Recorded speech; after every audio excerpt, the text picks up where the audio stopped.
Goeiemôre en weer eens baie welkom saam met ons by ons oggendoordenkingtyd. Nou ja, dis die einde van Mei, kan jy dit glo? En môre begin ons met Junie.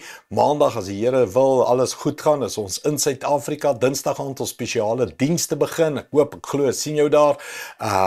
Luister, skakel en ons gaan ons bes doen dat dit alles live ook gaan wees en aanlyn en al daai goed. So die Here seën jou saam met ons. Vandag, laaste keer wat ek gaan praat oor die belofte van die Vader, die opgewondenheid van Jesus oor die belofte.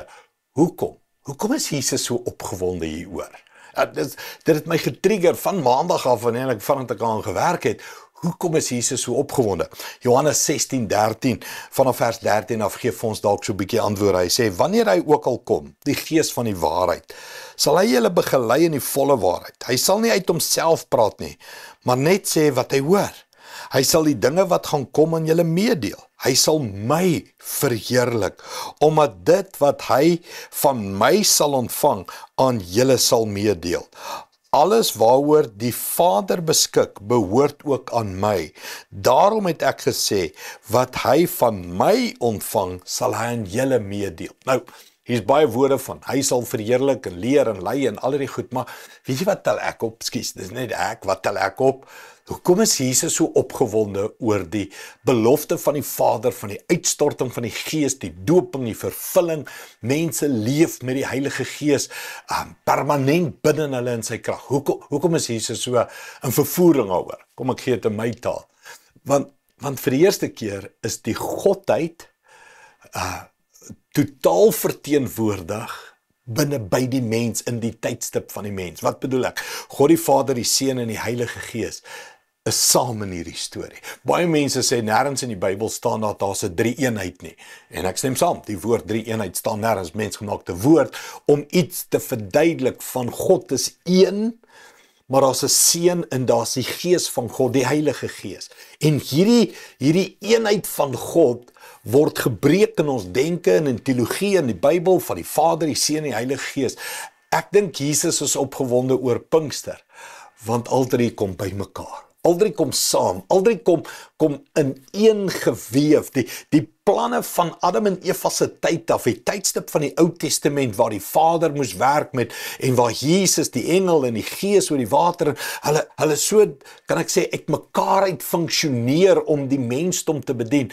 Alles in die Bybel kom in een en kom by mekaar by Pinkster. God die Vader, die Seun en die Heilige Gees kom in eenheid en kom woon binne in die mens. Jesus sê die Gees sal net sê wat hy by my hoor en ek sê net wat ek by die Vader gekry het en die Vader se belofte en ek en die Gees verheerlik en ons saam kom binne in jou.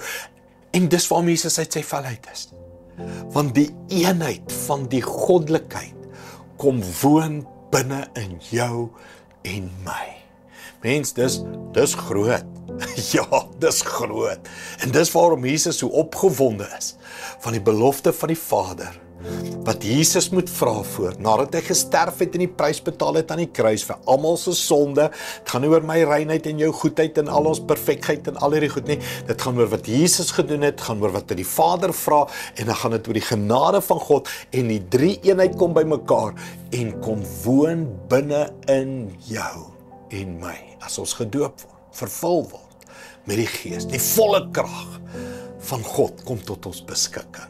Mens, Jesus is opgewonde oor Pinkster. En ek hoop jy word ook al hoe meer opgewonde oor Pinkster. Dis 'n pragtige belofte tydstip. Dis 'n pragtige ding wat met almal van ons moet gebeur. Die belewenis van die volheid van God wat binne in jou en my kom woon. Kom ons bid dit saam. Hemelse Vader, baie dankie vir Jesus se opgewondenheid oor Pinkster.